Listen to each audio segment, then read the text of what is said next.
manatiling matatag.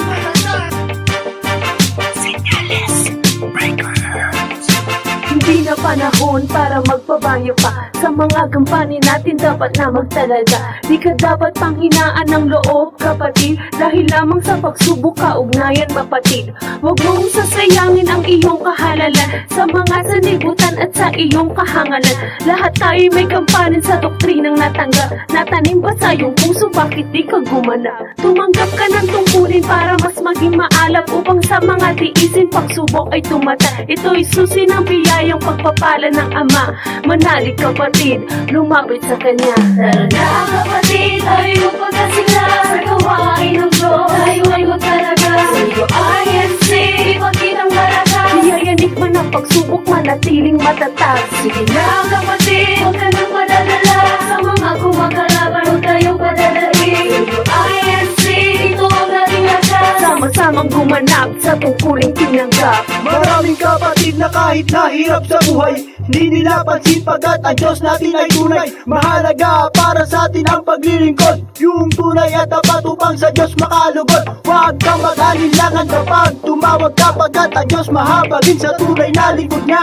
Pero teka, dapat na may kalakip na gawa. Sa pag-ibig sa Ama dapat hindi ka nagsasawa. At ngayon ka pa ba panghihinaan kapatid? Pamamahala nga sa ating walang sawang nagsasakit. Pag-ibig ay lubog sa magkakapatid. Iyayanig mo ng pagsubok, hindi siya nagpadaig. Tara na kapatid, tayo pagkasila sa gawain ng Diyos. Tayo ay magtalaga sa UINC, ipagkitang malakas. Iyayanig man ang pagsubok, manatiling matatag.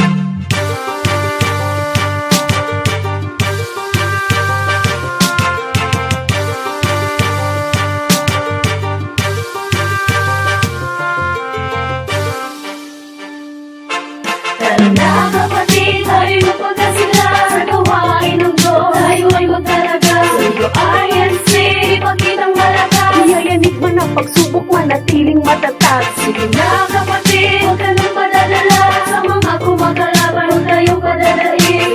Sa UINC, ito ang ating lakas. Sama-samang gumanap sa tungkuling tinanggap. Nakikipagkaisa sa pamamahala, nagdimisyon, nag-aakay, bakit ikay wala? Bakit di ka dumalo, wala namang mawawala? Sama mo sa libutan, bakit di mo inaya? Mali natin, baka siya isa na sa tinatawag. Bakit di mo payayain upang siya makaunawa? Sana'y huwag ipagdamot ang pangunawa sa iba, na kung paano ka natawag, sana'y kasama din sila. Ikaw ang kinasangkapan na maagaw sa apoy. Kamag-anak, kaibigan, iligtas mo sa apoy. Sana'y magising ka na, pagkat ito'y katotohanan. Sa Iglesia ni Cristo ay may kahalalan. Tara na kapatid, tayo pagkasila sa gawain ng Diyos. Tayo ay magtalaga sa UINC, ipagkitang malakas. Iyayanig man ang pagsubok, manatiling matatag. Sige na kapatid, huwag ka nang madadala sa mga kumakalaban, huwag tayong padalain. Sa UINC, ito ang ating lakas. Sama-samang gumanap sa tungkuling tinanggap. Sama-samang gumanap sa tungkuling tinanggap.